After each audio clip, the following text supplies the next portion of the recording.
नमो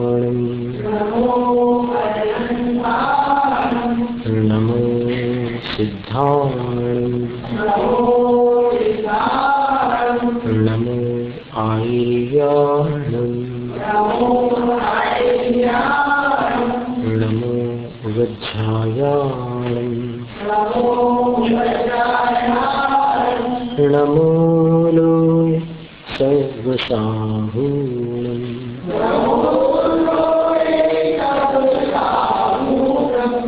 ईसु पंचनमो यारो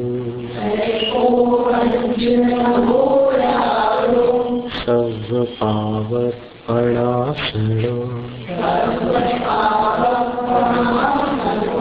मंगलाणं च सर्वैषिं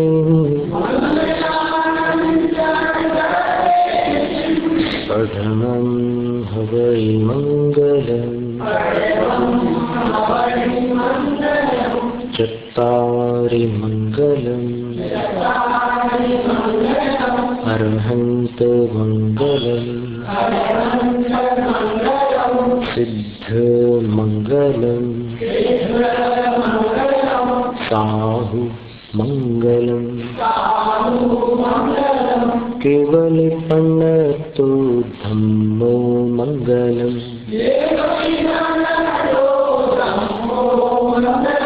चत्तारि लोकोत्तमा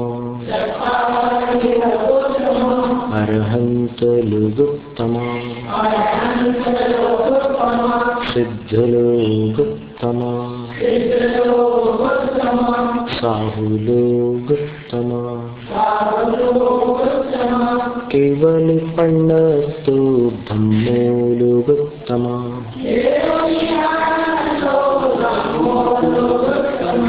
चत्तारि शरणं पव्रजामि अर्हन्त शरणं पव्रजामि सिद्ध शरणं पव्रजामि साहु शरणं पव्रजामि केवल पन्नतो धम्मो शरणं पव्रजामि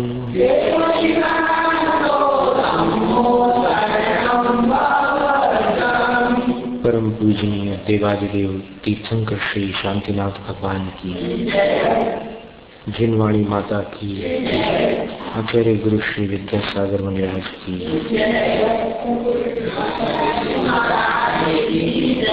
श्रीमद पंच महागुरु भक्ति का उत्सर्ग करो।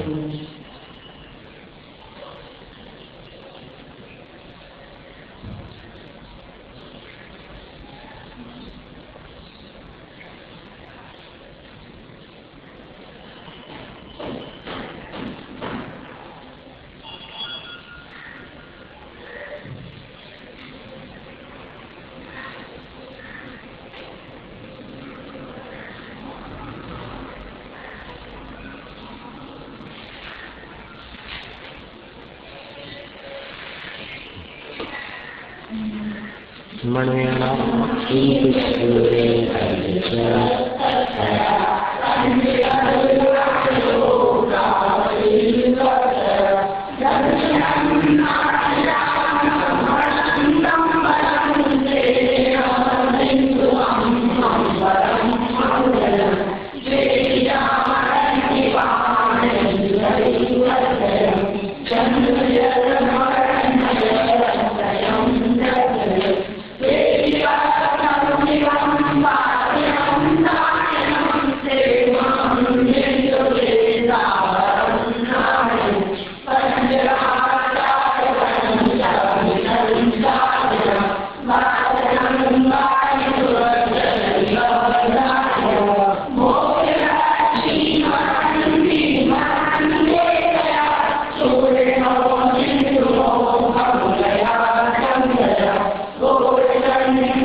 काव्यरियाणं अंचरितो।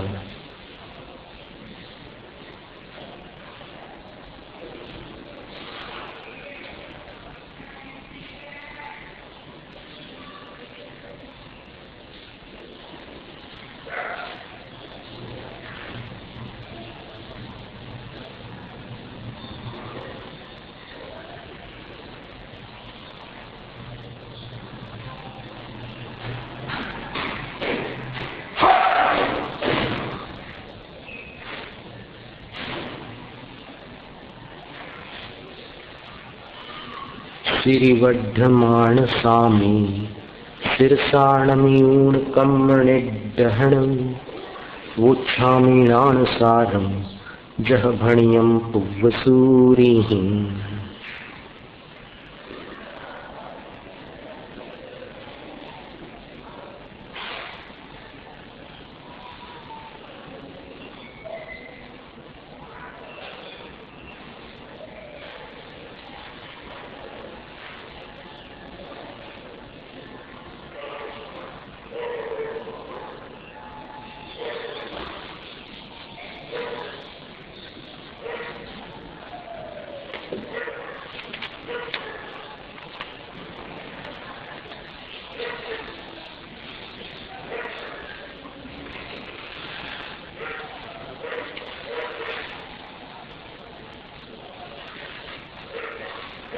परमात्मा का ध्यान कैसे करना? तो आचार्य कहते हैं, अपाद्यणीयरतेयो नाणमो नाहि कमल मध्यस्थो निश्चिंतो निद्दंदो ध्यायवो ध्यान ज्योति। जो तृतीय आत्मा है, प्रथम तो बहिरात्मा, द्वितीय अंतरात्मा, तृतीय परमात्मा, उनको सूर्य के समान तेजस्वी, केवल ज्ञान से युक्त, निश्चिंत निर्द्वंद्व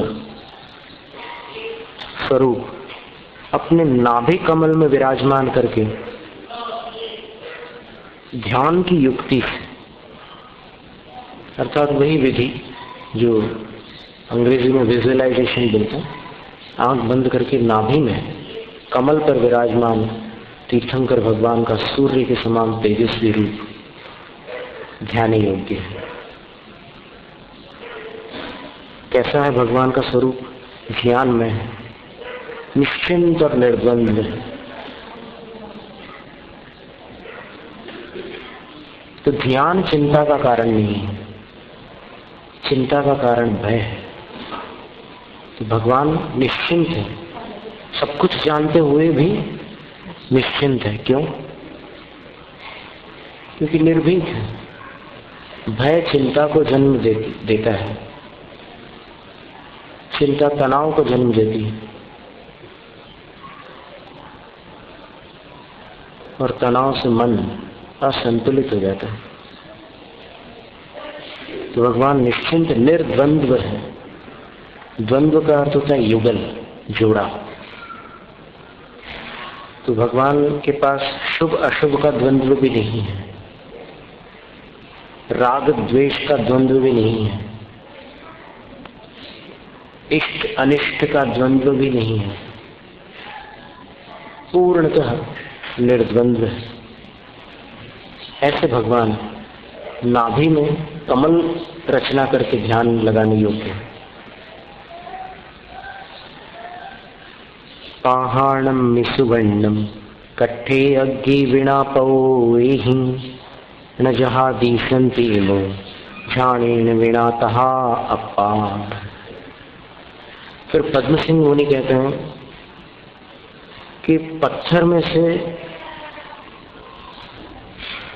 स्वर्ण निकालना हो, स्वर्ण पाषाण एक विशिष्ट प्रकार का पाषाण, उसमें से यदि स्वर्ण निकालना हो तो अग्नि आदि का संयोग अनिवार्य होता है, उसके बिना सोना नहीं निकल सकता। और लकड़ी को अगर जलाना हो तो जलाने की विधि से ही वो लकड़ी जलेगी। इसी प्रकार आत्मा को यदि देखना हो तो वो ध्यान से ही दिखाई देता है। और कोई रास्ता नहीं है। मैंने ध्यान का महत्व प्रकट किया कि बिना ध्यान के ये कार्य संभव नहीं है। किम बहुना सा लांबम ध्यानम परमस्थैर्णाउण परिहर गुणः पच्छा ध्यान भासम निरालंबम। हम अधिक नहीं कहना चाहते, लेकिन संक्षेप से इतना समझ लो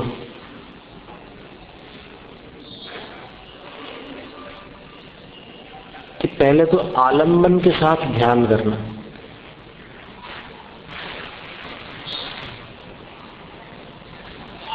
कैसे? तो परमार्थतः ध्यान के स्वरूप को, परमेष्ठियों को, ध्येय को, सबको समझकर फिर आलंबन लेकर ध्यान करना। पदों का आलंबन ले सकते हैं, प्रतिमा जी का आलंबन ले सकते हैं, और ध्यान में अंतरंग में जो कमल रचनाएं करके भगवान की छवि निर्मित की जाती है, उन सब आकृतियों का आलंबन लेकर प्रारंभ में ध्यान करना, और अंत में सालंबन परिहर, उन आलंबनों का परिहार करके, त्याग करके, ध्यान भासम निरालंबम गुणः, फिर निरालंब ध्यान का अभ्यास करो। वैसे मुख्य रूप से योगियों के लिए है। फिर गृहस्थ जितनी अपनी क्षमता उसके अनुसार प्रवचन सार ग्रंथ की टीका में आचार्य जयसिंह स्वामी ने लिखा है कि गृहस्थानाम अपनी सामायिक आदि काले श्रावकाणाम अपनी शुद्ध भावना दृश्य है। श्रावकों की शुद्ध भावना सामायिक आदि के समय देखी जा सकती है, अर्थात सामायिक के समय जब बैठते हैं तब फिर ये सारी विधियां की जा सकती है।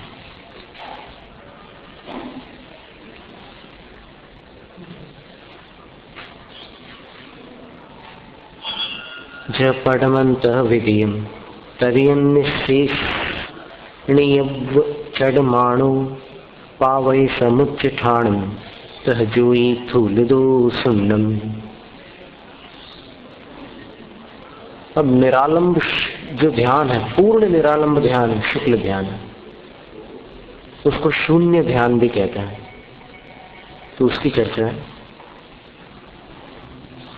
जैसे पहले शत्रु को नष्ट किया, दूसरे को, तीसरे को, इस प्रकार धीरे धीरे चढ़ाई करने वाला राजा एक एक शत्रु को नष्ट करता हुआ फिर निर्द्वंद स्थान को प्राप्त कर लेता है, एक क्षत्र शासक बन जाता है। इसी प्रकार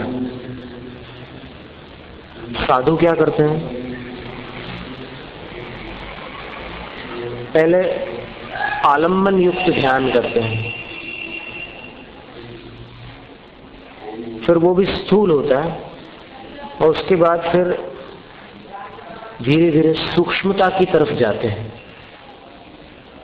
और फिर श्रेणी पर जब चढ़ जाते हैं, आरूढ़ होते हैं, तब शून्य ध्यान में लीन हो जाते हैं, अभेद रत्नत्रय को प्राप्त हो जाते हैं।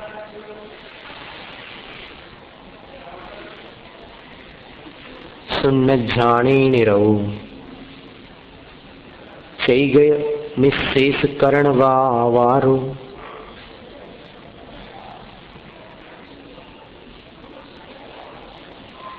परिरुद्ध चित्त पसरू पावई जुई परंठाणम।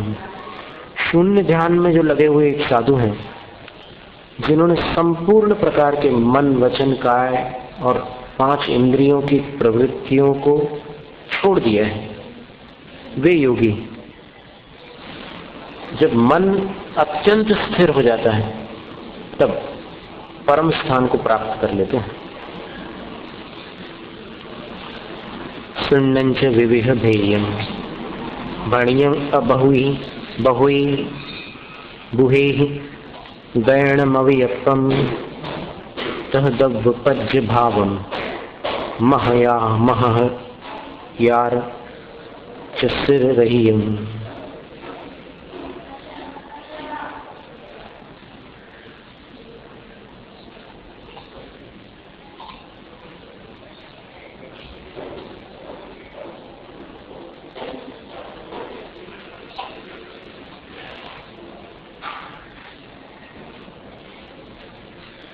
अन्य मतियों ने शून्य ध्यान को ऐसा बतलाया कि उसके अनेक भेद हैं और शून्य ध्यान में आकाश का ध्यान लगाना पड़ता है।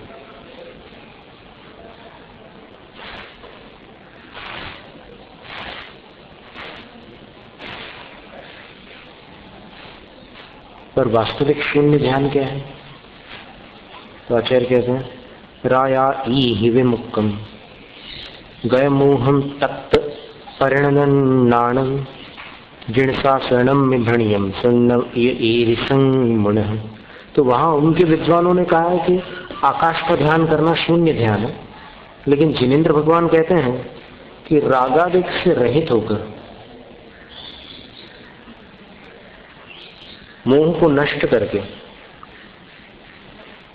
तत्वों में जो परिणत ध्यान है, अर्थात केवल ज्ञाता दृष्टा भाव के साथ जो भी ध्यान होता है राग द्वेष से रहित होकर, वो शून्य ध्यान है। यहाँ पर शून्यता किसकी है? विकारों की। तो विकार शून्य होकर जो ध्यान किया जाता है उसका नाम शून्य ध्यान है। आकाश का ध्यान करना शून्य ध्यान जैन शासन में नहीं माना गया है। यद्यपि आकाश शून्य, आलोकाकाश में तो कुछ नहीं, पर फिर भी उसको जिनेन्द्र भगवान कहते हैं कि वो शून्य अर्थात अभाव रूप नहीं है। आकाश भी एक अस्तित्व वाली वस्तु है। अपन सोचते हैं कि खाली जगह यानी आकाश, वो खाली जगह अपनी नजरों में, अपने इंद्रिय ज्ञान की अपेक्षा, लेकिन वो जगह आकाश द्रव्य से भरी हुई, वो शून्य नहीं है। शून्य ध्यान का अर्थ होता है विकार शून्य होकर ध्यान होना। इंद्रिय विषयादीदम अमंत तंतम अधेधारणयम न सरिसम पिय न गयणम तंसन्नम केवलम नाणम। जो इंद्रियों के विषयों से अतीत है, परे है,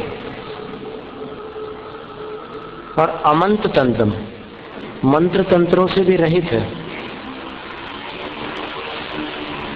और अधेय धारणयम, जिसमें कोई ध्येय भी नहीं है, कोई धारणाएं भी नहीं है आकाश के समान, लेकिन आकाश नहीं है। उस ध्यान को शून्य ध्यान कहा है।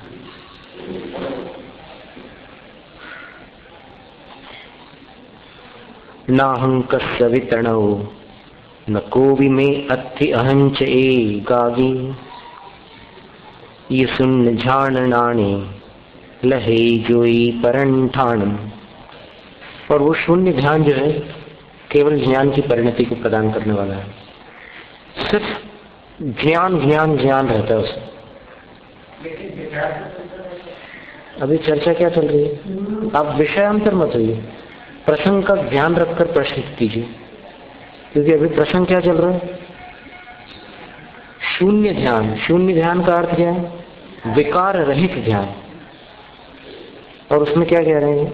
इंद्रियों के विषयों से परे है, मंत्र तंत्र भी नहीं है, कोई ध्येय भी नहीं है, कोई धारणा भी नहीं है, वो आकाश के समान है लेकिन आकाश नहीं है। ऐसा शून्य ध्यान सिद्ध ज्ञान है। अभी शुक्ल ध्यान की चर्चा नहीं कर रहे हैं। शब्दों में मत भ्रमित करिए। क्या होता है कि अपन वो पुराने शब्दों को लेकर के चलते रहते हैं ना, कुछ कल्याण नहीं होता आत्मा का। वही रटी हुई बातें पूरी तोता रखी हुई, बचपन से वही रटे आ रहे हैं, लेकिन उसके भाव को क्यों नहीं पकड़ना चाहते? आचार्य महाराज कोई नए शब्द में अगर कोई पुरानी बात बता रहे हैं तो फिर आप पुराने शब्दों में जाकर क्यों उसमें उलझते हैं? अभी क्या कह रहे हैं? बिल्कुल बात वही आएगी। देखो, चाहे छेड़ाला ले लो, चाहे अपन समय सार ले लो, तत्वसार ले लो या नाणसार ले लो, उसका भावार्थ तो एक ही है कि विकल्प संकल्प से रहित होकर राग द्वेष छोड़ने की बात है। लेकिन अभी किसी नए शब्द में आचार्य महाराज उस बात को बता रहे हैं तो उसका रस पियो ना। भात खाते खाते थक नहीं जाते आप लोग? कभी पुलाव खाने की इच्छा होती नहीं? तो ये पुलाव खिला रहे हैं आचार्य महाराज। क्या कह रहे हैं कि इंद्रियों के विषयों से परे, मंत्र तंत्र से रहित, और ध्येय भी जहां नहीं है, जहां ध्यान ध्याता ध्येय, अब फिर वो पुराने शब्दों में आ जाओ तो फिर वही अर्थ निकलेगा कि ध्यान ध्याता ध्येय का विकल्प संकल्प समाप्त। ऐसा ध्यान शून्य ध्यान। मैंने सारांश उसका ये निकलता है कि वहां पर कोई कोशिश नहीं की जा रही है कि हम ऐसा ध्यान करें या ये करें विधि। वहां पर ध्यान ध्याता और ध्येय, इसके संकल्प विकल्प ही समाप्त हो गए। सहज परिणति है, सहज। और वही द्रव्य संग्रह में भी बात आई थी, जंकिंच भी चिंतन दो, कुछ भी चिंतन करे साधु, लेकिन निरीह वृत्ति, ईहा राग द्वेष रहित वृत्ति अगर हो जाए तो निश्चय से वही ध्यान है। उसको निश्चय ध्यान वहां कहा, और कहीं पर शुक्ल ध्यान कहा, कहीं पर शून्य ध्यान कहा। शब्दों से क्या फर्क पड़ता है, चीज वही है। और फिर इष्टोपदेश में भी कहा, जायते परमानंद कश्चित योगेन योगिना। उस अवस्था में, उस ध्यान में कोई ऐसा परमानंद प्रकट होता है, कश्चित, कोई। अब ये कोई शब्द इतना अद्भुत शब्द है कि इससे ये समझ में आता है कि आचार्य महाराज के पास भी कोई के सिवाय कोई शब्द नहीं था तो उस आनंद को बतलाने वाला। उन्होंने कहा कि कोई आनंद होता है, कोई माने कोई निराला, कोई अद्भुत, कोई अनिर्वचनीय, कोई दूसरा शब्द ही नहीं उसके लिए। ऐसा आनंद उस ध्यान के समय होता है। क्या है कि अपन आनंदित इसलिए नहीं है कि अपने अंदर राग द्वेष की तरंगे चालू है, और एक बार वो स्थिति आए कि राग द्वेष शांत हो जाए, तब पता चलता है कि क्या चीज है आनंद। अभी तो हम सुखों में अटके हुए हैं, आनंद का कोई परिचय नहीं प्राप्त किया है। आनंद और सुख में बड़ा अंतर है। जो बोलचाल में, व्यवहार में बोलते हैं कि आज जो तुमने खिलाया है आनंद आ गया है, ये बोलने की बात है, पर असली आनंद तो जो है वो पराश्रित नहीं है। सुख पराश्रित हो सकता है, जो भौतिक सुख, बाह्य सुख है, लेकिन आनंद जो है वो तो आत्मिक होता है, आत्मा का गुण है। तो इसमें शब्द की कोई चक्कर में न पड़ते हुए इसके भाव को ये समझ लो कि जहां बिल्कुल निर्द्वंद है और कोई बात नहीं है, ध्येय ध्याता और ध्यान, ये भी जहां विकल्प नहीं रहा, उस समय की बात है।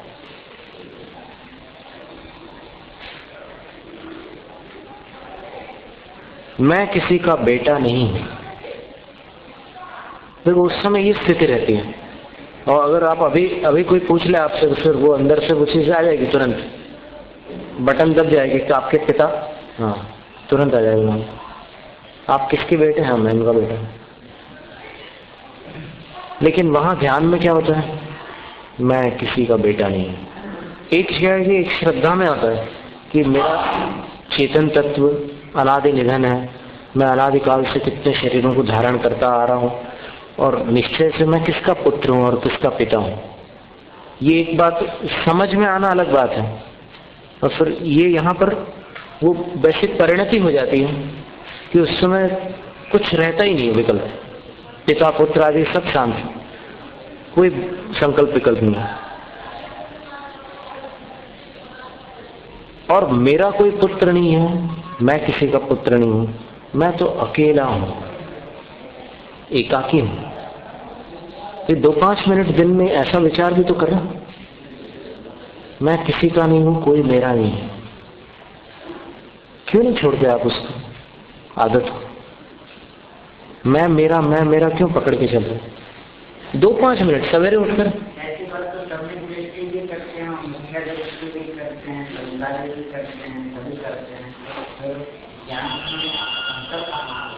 अंतरंग श्रद्धा में होता है।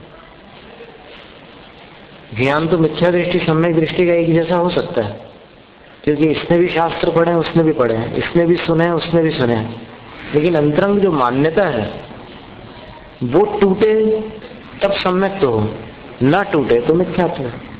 इतना फर्क है। तो मैं किसी का बेटा नहीं हूं, मेरा कोई बेटा नहीं है, मैं तो अकेला हूं। ऐसे शून्य ध्यान में स्थित योगी परम स्थान को प्राप्त करते हैं। और इसमें सामायिक पाठ में भी एक श्लोक आता ना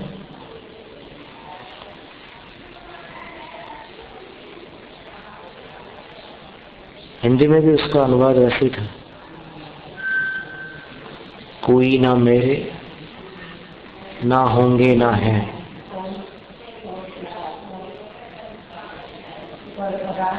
पर पदार्थ कोई ना मेरे, थे होंगे ना है, और कभी उनका त्रिकाल में हो पाऊंगा मैं।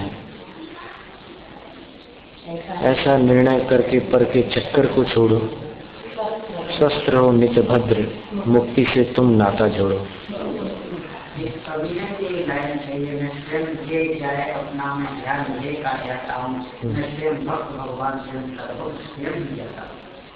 ठीक है, पर ऐसी परिणति योगी अवस्था में होगी।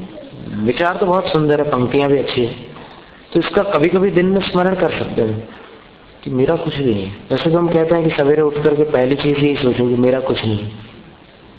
24 सेकंड के लिए आप ऐसे बैठोगे, मेरा कुछ नहीं है, फिर बाद में आप करते रहो दूसरी जाप। कल ये जो बातें ये तो हम शास्त्रों के आधार पर कर सकते, लेकिन जो आत्मा का वास्तविक ज्ञान है, ज्ञाता जिसका होना, वो तो नहीं समझ में आ सकता है। ये तो शास्त्र आधार कह सकते हैं।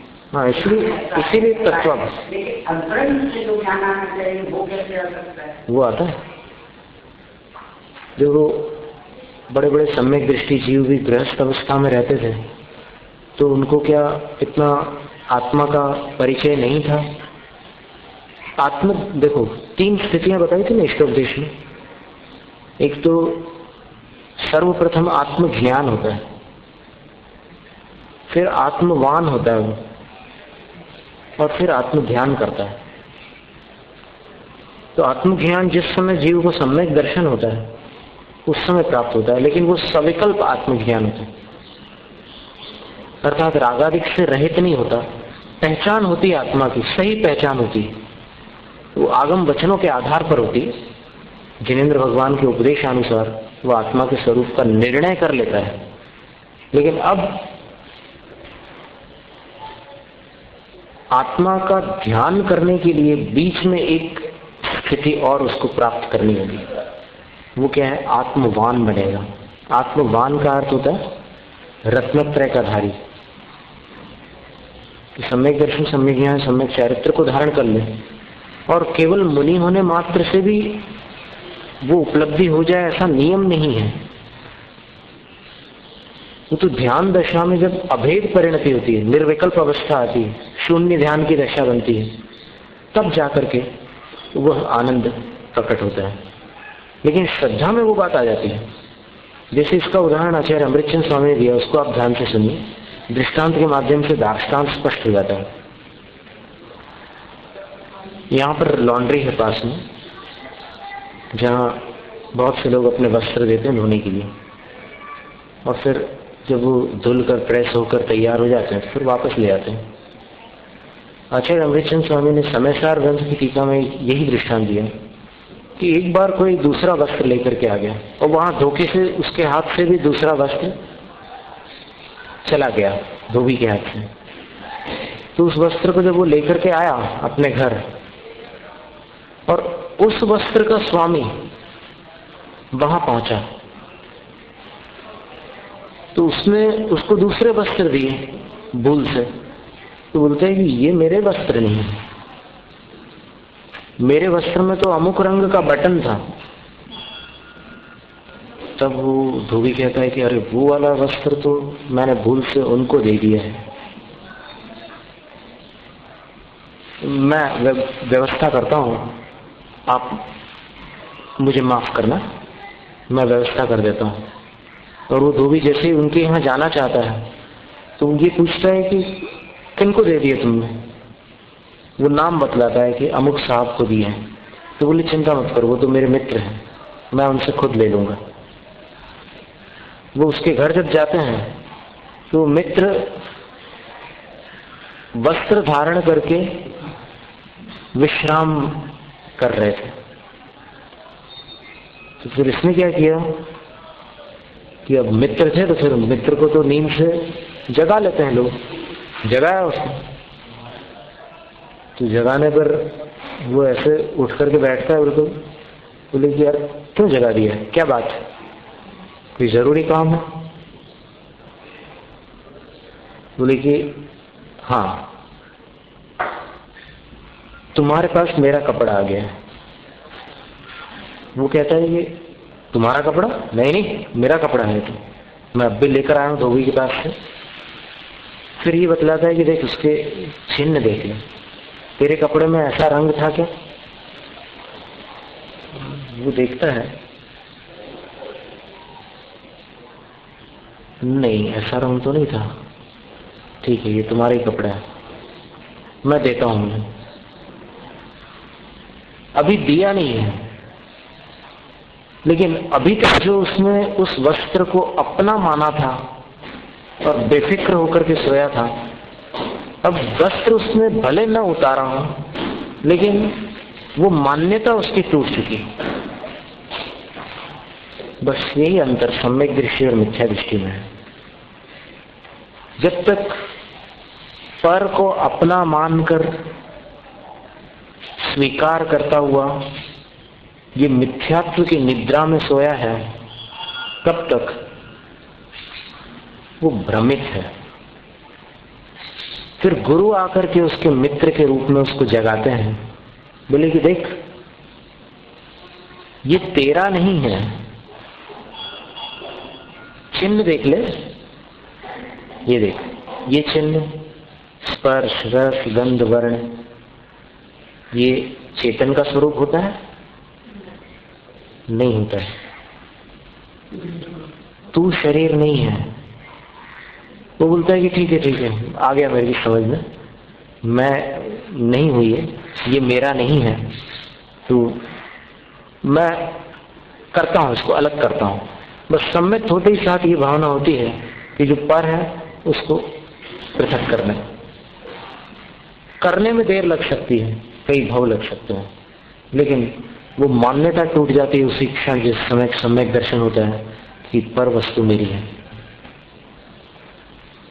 सुंदर दृष्टांत। इस दृष्टांत से एकदम क्लियर हो जाता है। जो धोबी का दृष्टांत है, तो कपड़े बदल गए और फिर उसने अपना समझ करके सो गया वो पहनकर, और बाद में आकर के जगाया उसको और चिन्ह से जब पहचान कराई तो समझ में आ गया। इसी प्रकार गुरु मिथ्यात्व में सोए हुए संसारी जीवों को जगाते हुए कहते हैं कि देखो, तुम जिसको अपना मान करके धारण कर रहे हो वो तुम्हारा नहीं है। तुम्हारा क्या है वो भी बतला देते हैं, क्योंकि वो कपड़े भी लेकर के आया धोबी से कि उसके कपड़े भी दे दो, मैं उसको दे दूंगा और फिर मैं अपने उससे ले लूंगा, तो फिर क्लियर हो जाती बात। तो श्रद्धा की स्पष्टता सम्यक के साथ होती है और भावों की स्पष्टता, निर्विकारता चारित्र पूर्ण होने पर होती है। यानी विकारों पर विजय कब होगी? जब चारित्र परिपूर्ण होगा तब। पर विश्वास तो उसी समय बदल जाता है जिस समय सच्चा परिचय प्राप्त हो जाता है। 20 साल तक जिस पुत्र को किसी ने पाला है वो उसी को अपने माई बाप समझता रहता है, पर जिस दिन उसको असली परिचय मिलता है तो स्नेह रहे या कुछ भी रहे, लेकिन वो भावना नहीं रहती जो पहले थी। और ये स्थिति राग के साथ भी होती है और द्वेष के साथ भी। जैसे लव और कुश का जब राम के साथ युद्ध होता है, राम को पता नहीं था कि मेरे पुत्र हैं। जब पता चलता है तब क्या होता है? वो दृश्य आपके सामने आता है कि जब पता चलता है कि ये पराये नहीं है तो कैसा लगता है? एकदम अलग स्थिति हो जाती है। बस इतना ही फर्क पड़ता है मिथ्यात्व से सम्यक्त्व में आते हुए।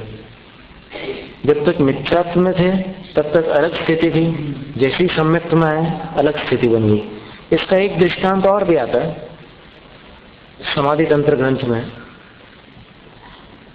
समाधि तंत्र ग्रंथ हमारा प्रिय ग्रंथ है, आचार्य पूजपाद स्वामी द्वारा रचित है, और किसी ने हमसे निवेदन किया था कि उसको सभा में मत लीजिएगा, जो विशेष रुचिवंत हो उनको अलग से आप चाहें तो पढ़ा देना, लेकिन बड़ी सभा में, क्योंकि कई प्रकार के लोग रहते हैं सभा में, किसी की उतनी श्रद्धा नहीं रहती, किसी की उतनी रुचि नहीं रहती। ये साधना के अनमोल रहस्य उसमें भरे हुए हैं, कहीं उनका अनादर न हो। इसलिए जिसकी बहुत रुचि है उसी को समाधि तंत्र पढ़ा है। तो उसमें ये दृष्टांत दिया है कि दिन ढल चुका है, गांव है और कोई परदेशी व्यक्ति उस गांव में प्रवेश कर रहा है। तो प्रवेश करने के पहले जो थोड़ा पेड़ पौधों वाला हिस्सा है वहां उसको कुछ दिखाई देता है, और सुनसान जगह होने के कारण उस आकृति को देखकर थोड़ा सा वो विचार मग्न हो जाता है कि कोई बदमाश तो नहीं है यहाँ पर जो मुझे लूटना चाहता हो। और एकदम धीमे धीमे अपनी गति मंद कर लेता है और इधर उधर देखने लगता है कि कोई आ रहा हो तो अच्छा है, मैं उसके साथ गांव में प्रवेश कर लूं। फिर ऐसे पीछे भी मुड़ता है, ऐसी सब चेष्टाएं करता है जैसे कोई भयभीत मनुष्य हो ना, उस प्रकार से वो भयभीत होकर चेष्टाएं करता है। कुछ उसको दिखाई दिया है इसलिए वो ऐसे घबरा रहा है। पर जब बहुत देर तक के वो ऐसी चेष्टा करने के बाद देखता है कि जिसको देखकर मैं डर रहा हूं उसमें कोई हलचल ही तो हो नहीं रही है। ये हो सकता है कि वो बहुत सावधानी के साथ बैठा हुआ हो मुझे मारने के लिए या लूटने के लिए, घबराता रहता है। फिर थोड़ी देर निकल जाती है, थोड़ी देर निकलने के बाद ये जो कोई भी कर्म का जो आवेग रहता है वो थोड़ी देर बाद कम होता है। ये नियम है, चाहे क्रोध हो, काम हो और भी कोई विकार हो, तो उसका आवेग कुछ समय के बाद धीरे धीरे कम होता है।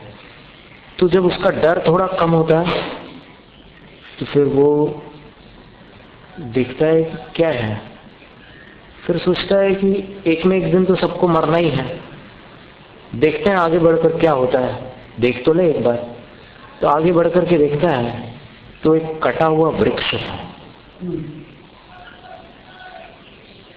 तो कटा हुआ वृक्ष जो था उसका आकार थोड़ा ऐसा आड़ा टेढ़ा था, तो उसको इसने आदमी समझ लिया था और ये समझ रहा था कि ये मुझे लूटने वाला है, तो घबरा रहा था। पर जैसे ही इसको पता चला कि ये तो वृक्ष का ठूंठ है, तो बिल्कुल उसकी पूरी स्थिति बदल गई और बिल्कुल बेधड़क निश्चिंत होकर के वो गांव में प्रवेश करता है। ठीक इसी प्रकार जब तक शरीर को जीव ने जीव समझा था तब तक इसके प्रति एक अलग भावना थी, और जैसे ही पता चला कि ये तो जीव नहीं है, ये तो अजीव है, ठूंठ है। शरीर क्या है? अजीव है, ठूंठ है। तो फिर आत्मा और अनात्मा का भेद ज्ञान उसको उस समय जब हुआ तो उसकी भावना बदल गई, 7 भयों से मुक्त हो जाता सम्यक दृष्टि श्रद्धा की अपेक्षा से उसी समय। अब परिणति में जितनी कषाय उदय में रहती है उतना उसके अंदर वैसा परिणमन होता है, लेकिन मिथ्या दृष्टि जैसा नहीं होता। अनंतानुबंधी कषाय के साथ जो परिणमन है वैसी स्थिति नहीं होती। तो कैसे भय मुक्त हो जाता हुआ, इस विषय में समयसार कलश में निर्जराधिकार में आचार्य अमृतचंद स्वामी ने बहुत सुंदर काव्य दिए हैं। जैसे 7 भयों में से इहलोक भय, परलोक भय, अगुप्ति भय, अत्राण भय, वेदना भय, मरण भय और आकस्मिक भय। कैसे नष्ट होते हैं भय? और ध्यान अवस्था में मुनि को तो कोई बड़ी से बड़ी शक्ति नहीं हिला सकती। गृहस्थ तो फिर भी डर सकता है, भले सम्यक दृष्टि गृहस्थ हो, लेकिन उसको भी भय हो सकता है। जैसे लक्ष्मण को जब शक्ति लगी थी तो राम घबरा गए थे कि नहीं? और राम सम्यक दृष्टि थे कि नहीं? निश्चित शायद थे कि नहीं ये तो हमने नहीं पढ़ा है, भले आप लोगों ने कहीं सुना होगा, हमने पढ़ा नहीं है। पर सम्यक दृष्टि थी ये तो तय बात, पर फिर भी घबरा गए थे। ऐसा होता है क्योंकि अपने गुणस्थान का प्रभाव तो जीव के ऊपर निश्चित पड़ता है। तो मुनि अवस्था में भी ऐसी स्थिति बनती है। मान लो कोई साधु बहुत गंभीर रूप से बीमार हो, तो उनके साथ के साधुओं को चिंता होती है कि नहीं होती? अवश्य होती है। पर जो शुद्धोपयोग में लीन है साधु, ध्यान में लीन है, उनका कहीं बाहर ही नहीं जाता मन, माने उनको कहीं किसी के प्रति राग द्वेष होता ही नहीं, तो वो उस अवस्था को प्राप्त हो जाते हैं जहां शून्य ध्यान की स्थिति। पांडवों के ध्यान में ऐसा कहते हैं, पर चूंकि वो उपशमक श्रेणी पर आरूढ़ थे, तो उपशमक श्रेणी पर आरूढ़ होने के कारण उनको स्थूल राग होना तो संभव नहीं था। सूक्ष्म जो अबुद्धिपूर्वक राग चल रहा है 10वें गुणस्थान में, वो तो संभव है, लेकिन जैसा व्याख्यान में वर्णन किया जाता है कि हमारे बड़े भाइयों को कष्ट हो रहा है, ऐसा विचार उन महामुनियों के हृदय में कदापि उत्पन्न नहीं हो सकता। वैसे भी दीक्षा के बाद बड़े भाई छोटे भाई का विकल्प कहाँ रहता है? कौन भाई, कौन माता, कौन पिता, नहीं रहता। फिर ये विचार कैसे आ सकता है कि हमारे बड़े भाइयों को कष्ट हो रहा होगा? हम लोग तो ठीक है कि जवान है और फिर शक्तिशाली है, पर बड़े भाई जो है उनकी उम्र तो थोड़ी ढल गई है, तो उनको बड़ा कष्ट हो रहा होगा ये तपे हुए आभूषणों का। पांडवों की कथा अगर आपने सुनी हो तो आपको जानकारी होगी कि शत्रुंजय गिरिधर जब वो मोक्ष को प्राप्त हुए थे, तो उस समय दुर्योधन के भांजे कुर्यवर ने उनको मुनि अवस्था में देखकर पहचान लिया था कि ये हमारे शत्रु हैं, और उसने अग्नि पर लोहे के आभूषण मुकुट आदि तपाकर पांडवों को लाल लाल तप्त आभूषण पहना दिए थे। लेकिन पांचों पांडव मुनि समता धारण करके, 3 तो केवल ज्ञान और मोक्ष को प्राप्त हो गए, युधिष्ठिर, भीम और अर्जुन।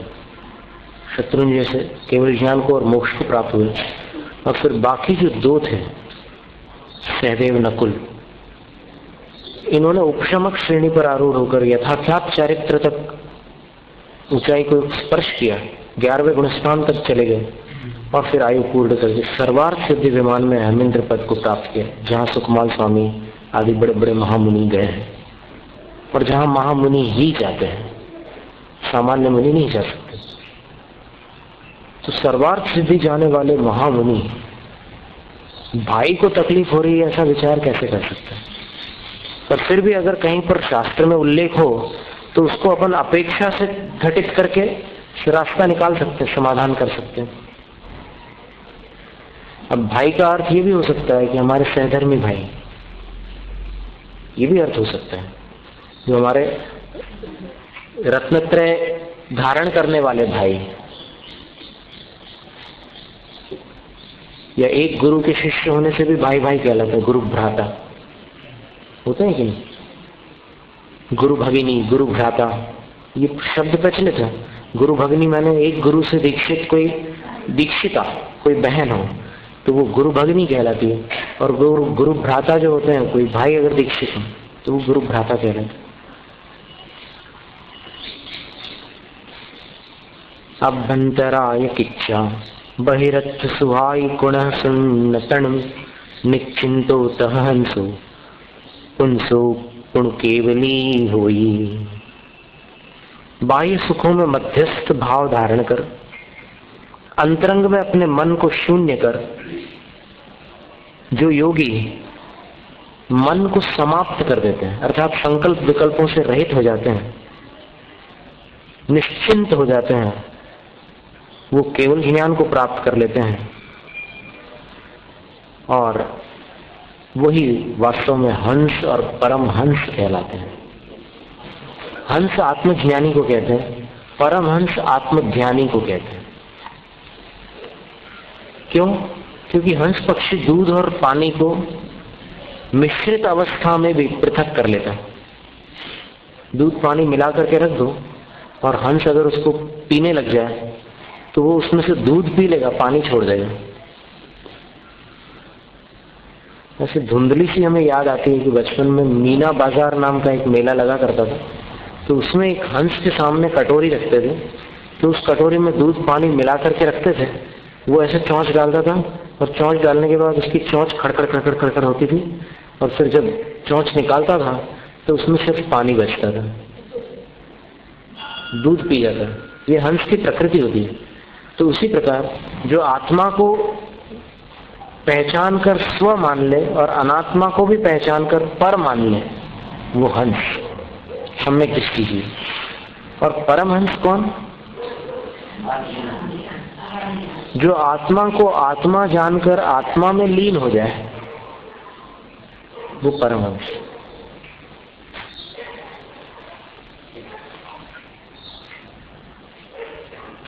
जम परम पयं तच्छम तमेव विषकाम तत्तमिह भणियम नाण विशेषेण पुणु नायवम गुरु कसायेन।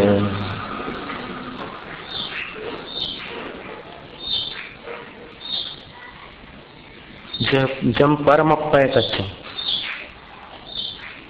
जो परमात्मा है वही काम तत्व है। अन्य मतों में जो काम तत्व की चर्चा है वो नहीं।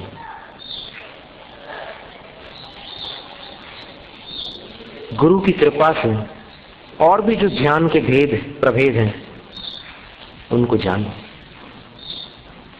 कामंधो मयमत्तु इंद्रिय लुद्धो सहावदो लाओ जय पुणतम पयडस्थम अक्षिवज्जयी तहिम कुप्पी।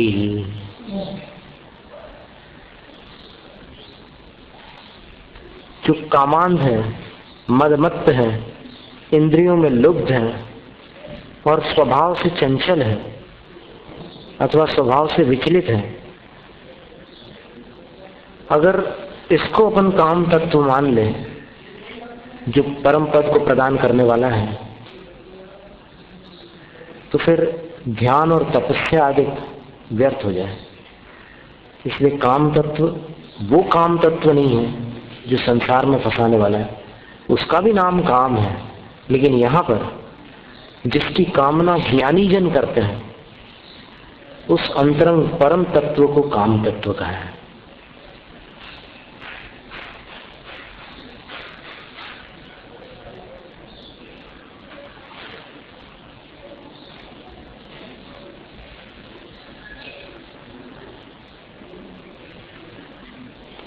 और जो इंद्रियों में संसारिक प्राणियों को आसक्त करते हैं और कुछ थोड़ा बहुत चमत्कार दिखलाकर अपना रौब जमा लेते हैं, वो खुद भी संसार में फंसते हैं और जगत को भी संसार में फंसाते हैं।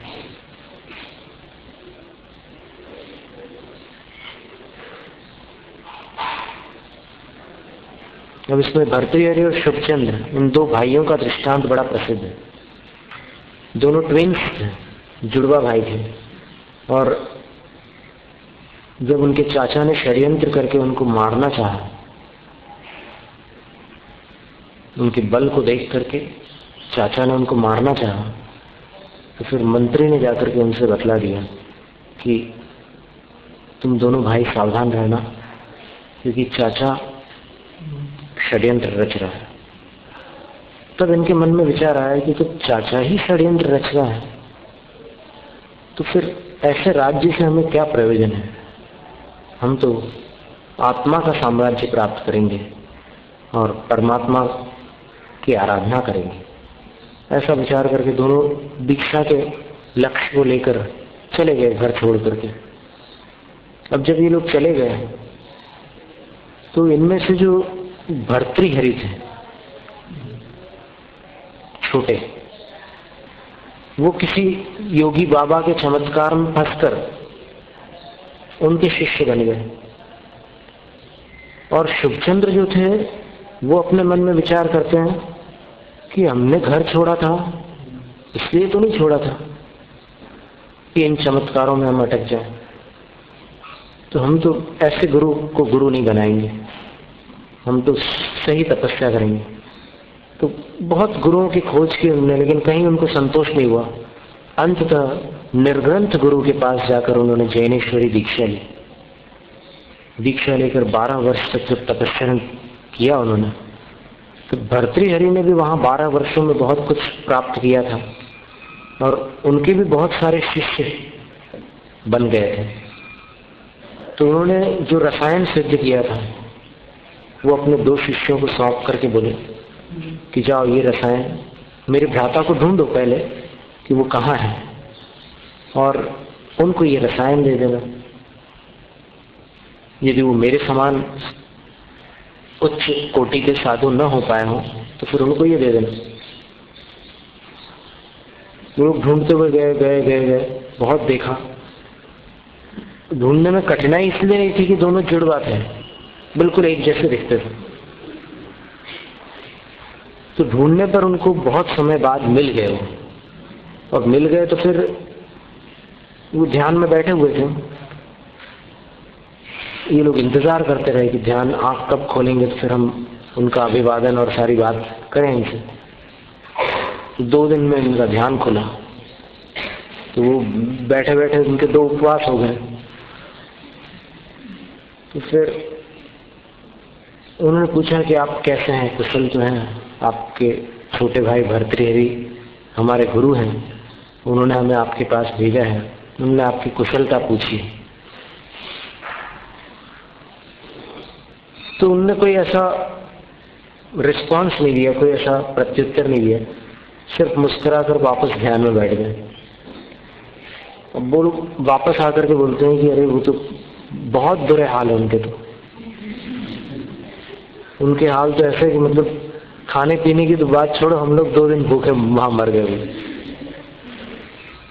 उनके शरीर पर कपड़े भी नहीं है, पेट वगैरह सब ऐसे अंदर पिचका हुआ है, हड्डी पसली दिखाई देती है और मुस्कुराते रहते हैं। हमें तो लगता है कि वो शायद भर्तृहरि बोलते हैं कि कुछ बोलना मत बोले, मेरे भाई के बारे में कुछ उल्टा सीधा मत बोलना। ये लोग उनने जो रसायन सिद्ध किया था 12 वर्षों में, उसमें से आधा रसायन उन्होंने अपने भाई के लिए भेज दिया। वो दोनों वहां गए और फिर वहां जाकर के जब निवेदन करते हैं कि ये ले लीजिए, ये ले लीजिए, आग्रह करते हैं, तो वो बोलते हैं कि मुझे इसकी आवश्यकता नहीं, मैं क्या करूंगा इसको। बोले कि नहीं नहीं आप ले लीजिए, बड़ा अद्भुत रस है ये, हम लोग सब इसी रस के पीछे उनकी सेवा में लगे हुए हैं, तो आप तो ले लीजिए। बोले इससे क्या होता है? इससे तांबा सोना बन जाता है। मुझे नहीं चाहिए, मेरे पास तांबा भी नहीं है और मुझे सोने से भी कुछ लेना देना है। नहीं ले लीजिए। बोले उनका आदेश है हमारे लिए कि हम आपको ये दे ही दें। तो वो ऐसे करके रख देते हैं पास में।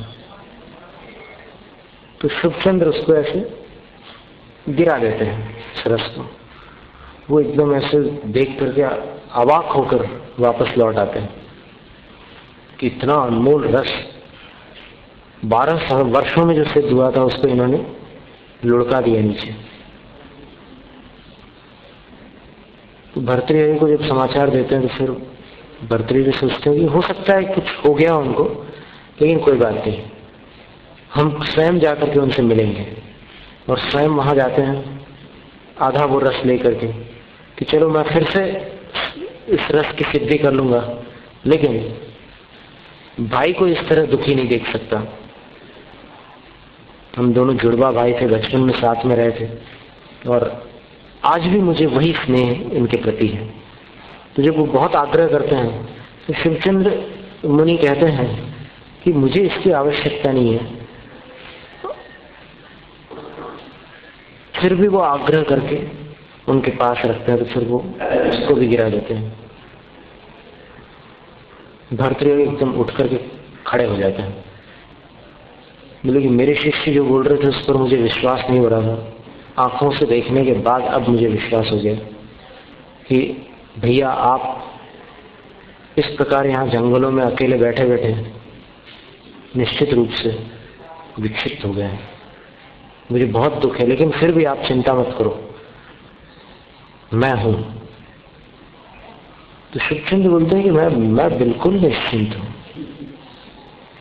मुझे रंज मात्र भी चिंता नहीं है। तो वो बोलते हैं कि आप निश्चिंत हैं, तो आपने उसको गिरा क्यों दिया? बोले रस को। बोले उससे मुझे कोई प्रयोजन नहीं, मेरा कोई काम नहीं था उससे, मेरे किसी काम का नहीं था वह रस, और तुम आग्रह पूर्वक दे रहे थे। ये पत्थर तो सोना नहीं बना। बोले तो बोले कि पत्थर कहां से बनता है? उससे तो तांबा सोना बनता है। और मेरी 12 वर्ष की पूरी मेहनत बेकार चली गई, पानी में मिला दिया आपने, पूरा धूल में बहा दिया रस को। तो भर्तृहरि की खेद खिन्नता को देखकर शुभचंद्र मुनि कहते हैं कि हे भर्तृहरि, तुम्हें एक लोटे रस के बह जाने का इतना खेद हो रहा है, इतना रंज हो रहा है, तुम्हें इतनी पीड़ा हो रही है? तो ये एक लोटा आप बोल रहे हैं, कितनी बड़ी साधना थी वो। अच्छा,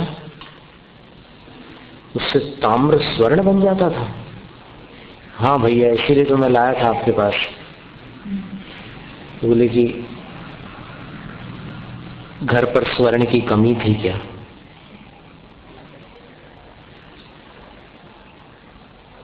कितने कितने मुकुट थे, कितने कितने आभूषण थे, सब स्वर्ण के, और साथ में रत्न भी थे। इसमें तो सिर्फ सोने की बात कर रहे हो तुम, इससे तो कुछ रत्न नहीं बनता।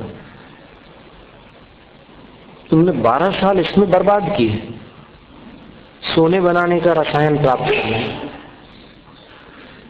तो भर्तृहरि बोलते हैं कि भैया फिर आपने क्या किया 12 वर्षों में? तो शुभचंद्र मुनि कहते हैं कि तुम मेरे बारे में पूछ रहे हो, मैंने क्या किया? मैंने ऐसा कुछ भी नहीं किया जैसा तुमने किया है। पर मुझे ये विश्वास है कि जिनेंद्र भगवान द्वारा प्रणीत जिस मार्ग पर मैंने कदम बढ़ाए हैं, वहां कुछ भी असंभव नहीं है। तुम स्वर्ण बनाने का रसायन गंवाकर दुखी हो रहे हो, तुम्हें कितना स्वर्ण चाहिए बताओ? वो आश्चर्य में पड़ जाते हैं कि मैं जिनको पागल समझ रहा हूं वो कोई बहुत बड़े महान योगी बाबा है। फिर उन्होंने क्या किया? शुभचंद्र मुनिराज ने अपने चरणों में जो धूल जमी हुई थी उसको ऐसे उंगली से लिया और फिर उस सामने जो चट्टान थी उसके ऊपर उस धूल को ऐसे डाल दिया, पूरी चट्टान सोने की हो गई। तो भर्तृहरि एकदम देख करके दंग रह जाते हैं, बोलते हैं कि भैया मैं आपको गुरु मानता हूं, आप मुझे सन्मार्ग का दिग्दर्शन कराओ। तब कहते हैं कि शुभचंद्र मुनि ने उस समय ज्ञानार्णव ग्रंथ के द्वारा उसमें कई स्थानों पर भ्रातः ऐसा संबोधन दिया है, उनको सन्मार्ग दर्शन। फिर बाद में वो भी सही रास्ते पर आ गए। उसमें ऐसा भी काव्य एक आता है 12 अनुप्रेक्षाओं के चित्रण में कि हे भाई, तुझे भूत लग गए हैं क्या? तू क्या नहीं जानता कि इन सांसारिक सुखों में कोई सार नहीं है?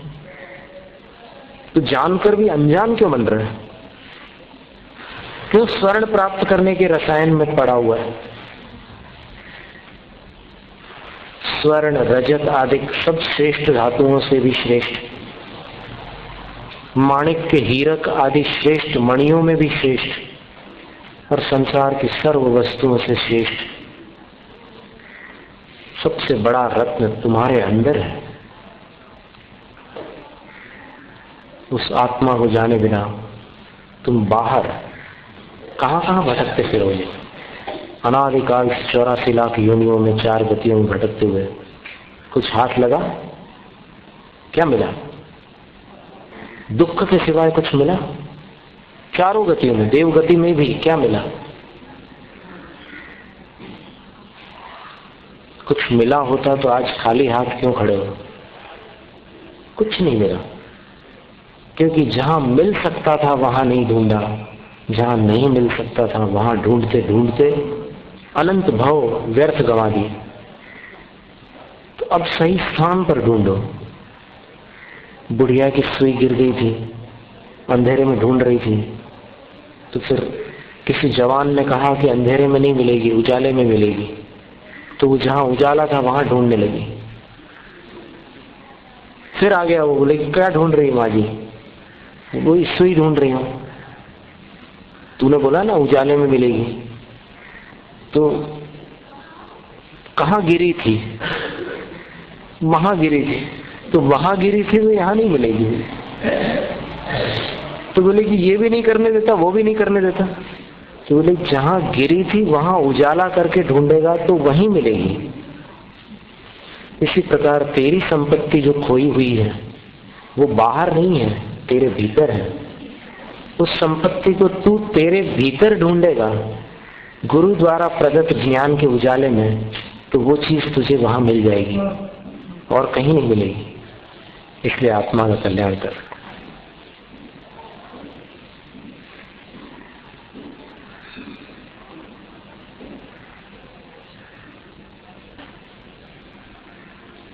फिर अन्य मतियों ने 4 प्रकार के जो ध्यान बताया वो भी सब संसार में भटकाने वाले हैं, उसकी चर्चा आगे की जाएगी। अभी 49 गाथाएं हुई है। वांछित फलदात्री चिंतामणि सदृश मात तेरा, बन करे वाले मुझको मिले पता मेरा। बोधि समाधि विशुद्ध भावना आत्म सिद्धि मुझको मिले और मैं आ जाऊं मोक्ष महासुख को।